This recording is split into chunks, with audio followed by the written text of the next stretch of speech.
Welcome, my name's Jim Diaz and I modeled the Western Pacific. Spring of 1938, I'm modeling the third subdivision, which went from Orville, California to Portola, California, which was a total of 116.3 miles. It's HO scale, it's in a room 20 by 20. I started this layout in 1986 and finished it in 2016. All the buildings and structures are scratch built either from photos or from blueprints. I used Shanahan commercial flex track.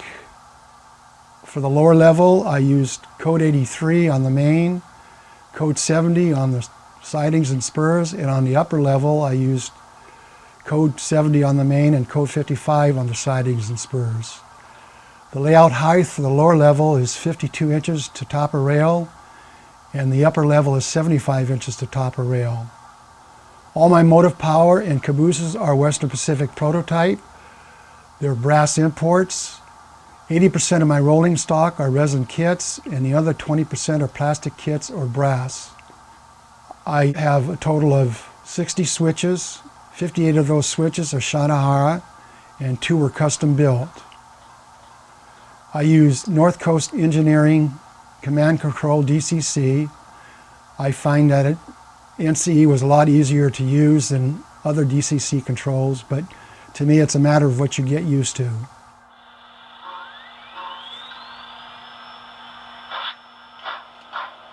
We will be following train number 97 as it leaves Portola, headed for Keddie.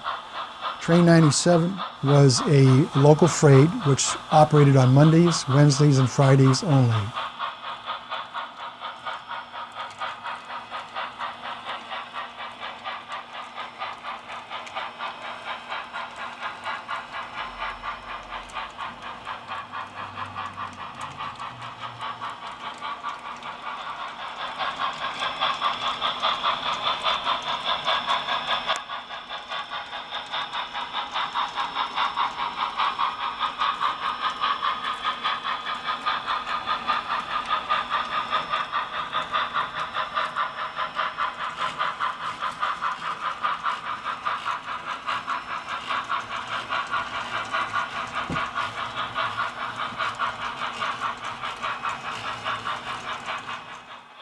As I mentioned earlier, all the buildings at Delleker are scratch built. I met a gentleman who worked at the box factory in Delleker when he was going to college, and he gave me several pictures he had of Delleker, and he also drew out the track arrangements that the Western Pacific had on the property. I chose Delleker to model because it gave me more operation opportunities for my layout. I also enjoyed adding detail to the Delleker area, such as the boiler being hoisted off the back of the truck.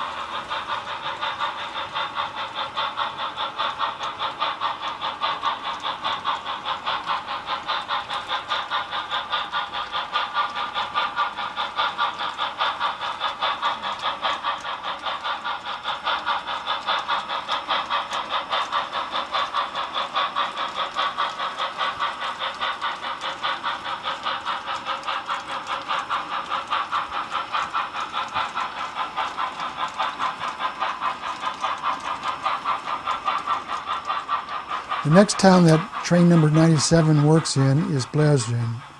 We will take the siding at Blairsden for a meet with train number 62.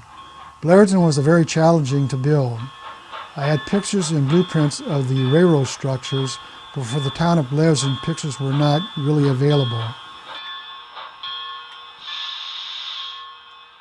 The few pictures that I do have came from the Quincy Museum. The last photo that I acquired, which was a photo of the Knotty Pine. The original building in its heyday was a blacksmith shop, and then it became the Knotty Pine. Today, it is a pizza and sandwich restaurant. Adding little detail from pictures adds a lot to a scene, like the Mercantile. They built the porch and its roof around a tree, as you can see in the original picture, and you can see on my structure of the Mercantile.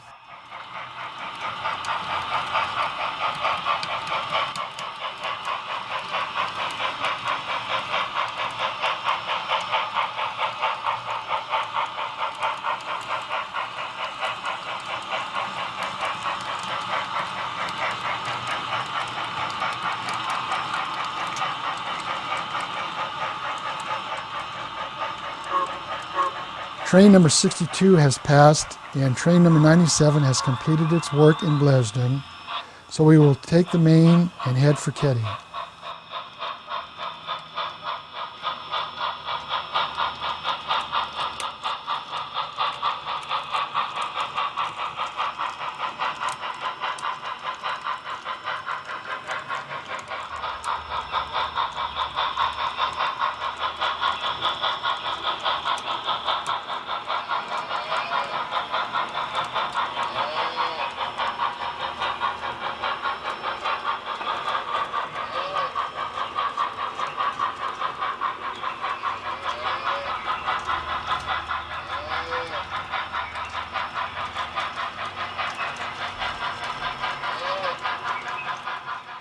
Keddie was always an important operating point for the Western Pacific.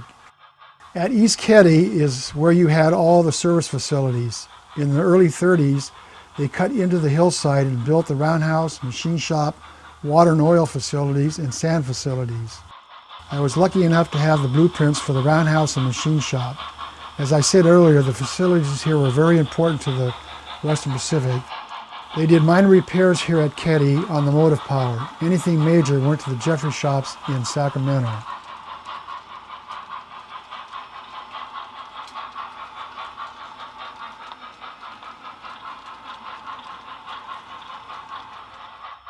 As we follow our train number 97, it approaches the Keddie depot. We take track number 2 because train number 1, the Scenic Limited, is on the main on its way toward Orville.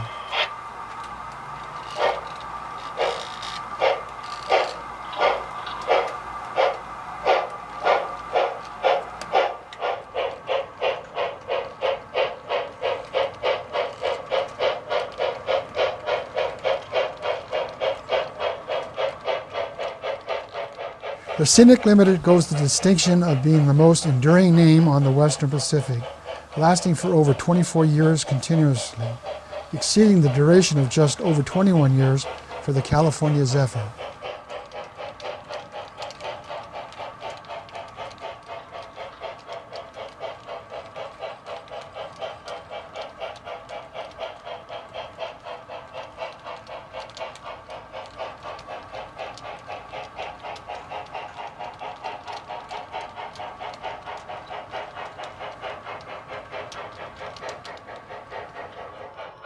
Number 1 approaches the Keddie Wye. Most people that visit, I tell them to actually build the Keddie Wye to scale in HO. It would take up an area of 8 feet by 8 feet.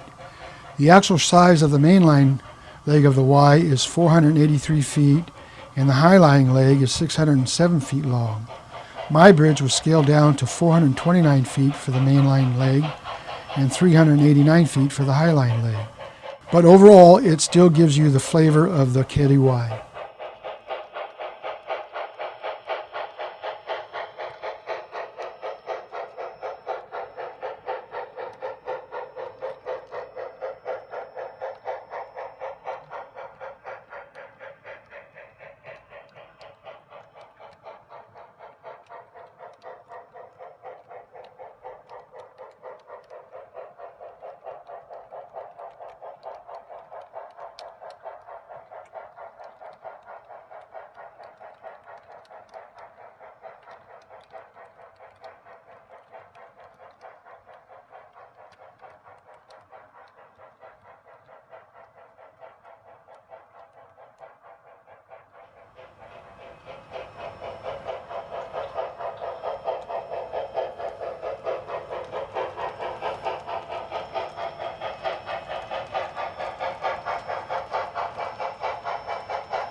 We follow train number 1 as it goes through Merlin.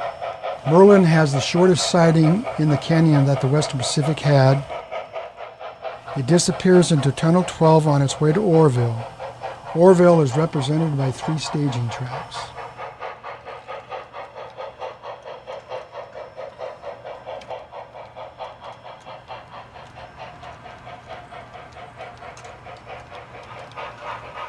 Back at Keddie, our train number 97 is done cutting cars, and engine number 203 is ready to back up on its cut of cars, becoming train number 181 to depart Keddie.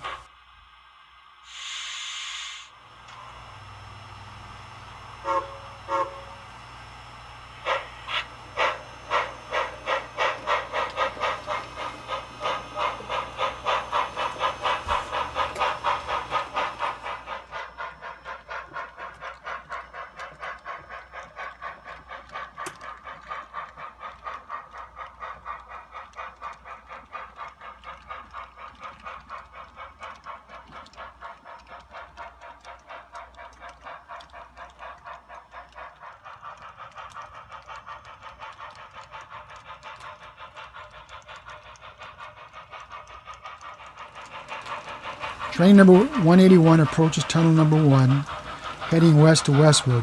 On my layout, all trains terminate at Westwood.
As I said earlier, on my layout, all trains terminate at Westwood. You can also see that not only do the trains terminate here, but this room is also used for my workshop.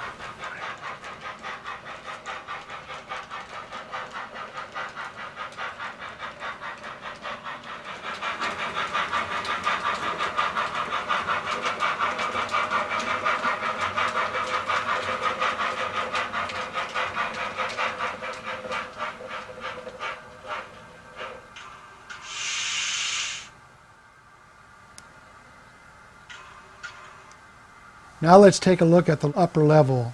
The upper level is not attached to the lower level by helix, switchbacks. In actuality, I have 2 railroads.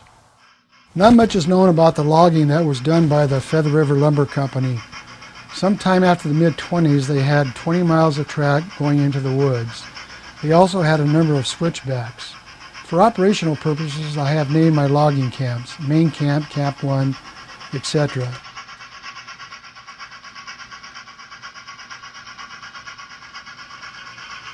To load the cut lumber on the logging cars, they used Griffith log loaders, which they had 2. Shay number 6 is leaving main camp for camp number 1 to pick up some loads and replace them with empties.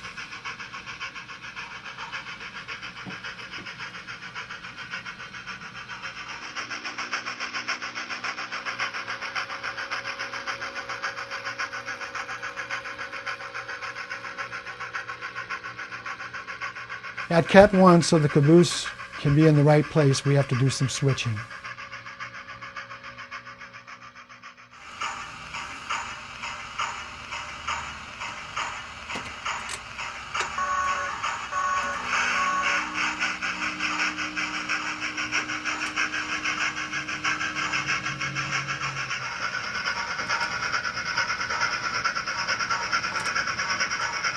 We've left Camp 1. Now we're headed for Camp 3.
relieving the loads at Camp 3 and going up to Camp 5 to pick up some more.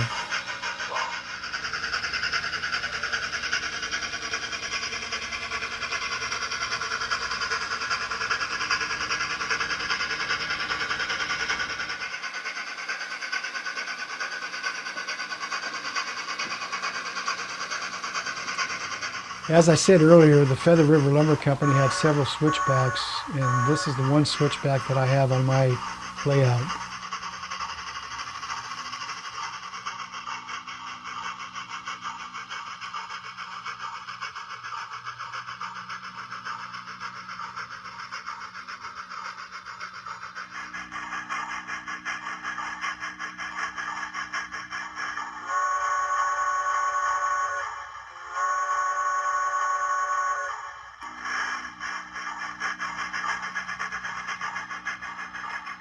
Shade number 6 has picked up its cars at Camp 5 and is headed down to Camp 3 to hook up to the rest of his train and head for the interchange track.